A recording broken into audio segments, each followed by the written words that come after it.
Good morning guys. So ayan yung ating na harvest na gulay. So ito, bali ito. Kahapon ko pa yan. Kahapon ng hapon. Ay, nung umaga. Ko yan kinuha. Tapos ito kanina lang. Ngayon lang bali umaga. Tsaka meron tayo ilang pirasong sili doon na ano.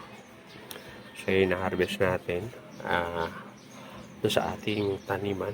So ito actually itong patola pa. Tapos na kasi ito.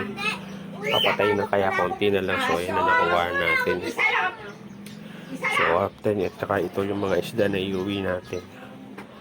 So ibabasto muna natin sila para maano natin bago tayo uuwi. Ayusin muna natin sila.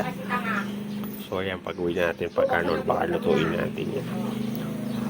So ito baka adobong gata na lang to. Gagataan na lang na ano puso ng saging. So ayan, sana nagustuhan nyo yung ating mga fresh na harvest.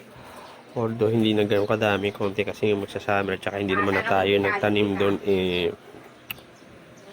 konti na yung nakukuha natin. So diba, pagka susunod meron tayo uling tayo magtatanim uli ng mga gulay.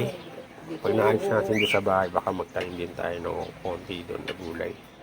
So hanggang dito na lang muna guys. So maraming salamat sa panonood. Thank you for watching. God bless. Happy eating, healthy food, happy planting fresh veggies.